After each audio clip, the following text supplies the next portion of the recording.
ఉన్నా ఎవరున్నా ఈ వాయిదా తీర్మానాలని అనుమతించే సందర్భాలు ఒకటి 1000కి ఒకటి జరుగుద్దేమో 1000కి దాదాపు అన్నీ తిరస్కరిస్తూ ఉంటారు. ఎందుకంటే అవి ఆ పార్టీలు తీసుకునే సొంత ఎజెండాలను బేస్ చేసుకుని వాయిదా తీర్మానాలు ఇస్తూ ఉంటాయి.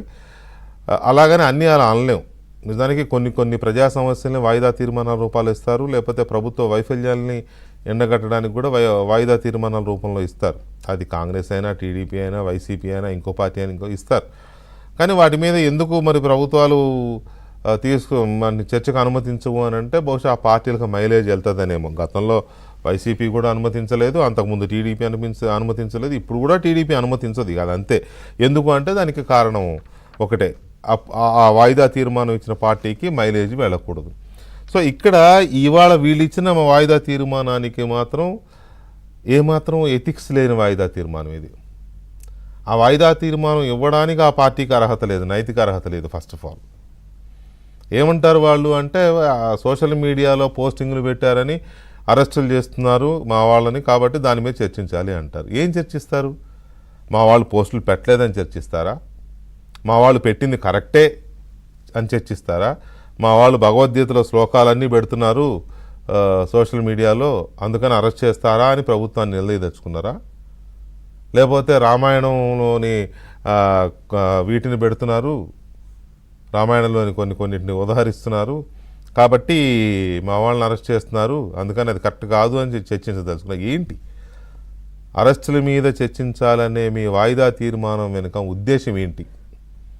దీని మీద క్లారిటీ లేదు. ఏదో రకంగా అరెస్టులు చేస్తున్నారు కాబట్టి, హౌస్లో శాసన మండలిలో ఉన్నారు కాబట్టి, అసెంబ్లీలో లేరు వెళ్ళరు కాబట్టి, శాసన మండలిలోనే ఉన్నారు కాబట్టి, ఏదో ఒకటి ఆ పేరుతో కాస్త గలాట సృష్టించేసి గొడవ చేయడం, లేదా వీలైతే బాయ్కాట్ చేసి మేము వెళ్ళిపోతున్నాం అని చెప్పడం, అంతకుమించి వేరే కాజేం కనిపించట్లా. ఎందుకంటే వీళ్ళకేమీ, మళ్ళీ చెప్తున్నా కదా, నైతిక అర్హత లేదు ఆ వాయిదా తీర్మానం ఇవ్వడానికి. అన్నిటికంటే ఇంపార్టెంట్, వీళ్ళు సోషల్ మీడియాలో పోస్టులు పెట్టిన వాళ్ళే ఒప్పుకుంటున్నారు కదా, అవును మేమే పెట్టామని. ఆ సైన్యమే చెప్తోంది. దొరికిన ప్రతివాడు, అరెస్ట్ అయిన ప్రతివాడు పోలీసులతో చెప్తున్నాడు మేమే పెట్టాం పోస్టులు, మాతో పెట్టాం కూడా కాదు, మాతో పెట్టించారు, లేదా మా అకౌంట్లు వాళ్ళు తీసుకుని వాళ్ళే మా పేరుతో పెట్టారు. పెట్టింది కూడా ఎవరు అంటే top to bottom, Jaganmohan Reddy గారి దగ్గర నుంచి అవినాష్ రెడ్డి వరకు, సజ్జల రామకృష్ణారెడ్డి దగ్గర నుంచి సజ్జల భార్గవరెడ్డి వరకు మహామహులు, ఇందులో తలపండిన వైసీపీ పెద్దలే మాతో పెట్టించారు. దానికి 1000 కోట్ల రూపాయల బడ్జెట్ కూడా ఖర్చు పెట్టారు 5 సంవత్సరాల్లో. ఇవన్నీ వాళ్ళే చెప్తున్నారు కదా.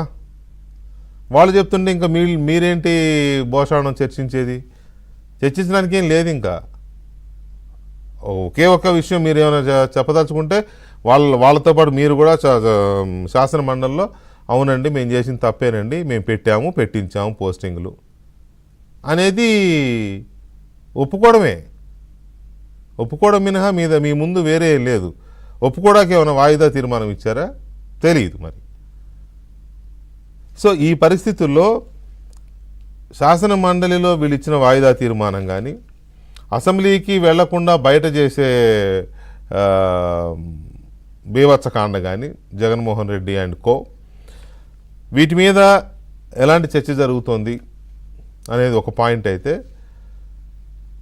గతంలో వైసీపీ అధికారంలో ఉన్నప్పుడు చంద్రబాబు నాయుడు గారిని కానీ, లేకపోతే వారి సతీమణి భువనేశ్వరి విషయంలో కొంతమంది చేసిన దుర్మార్గపు వ్యాఖ్యల విషయంలో కానీ, వీళ్ళల్లో ఏమన్నా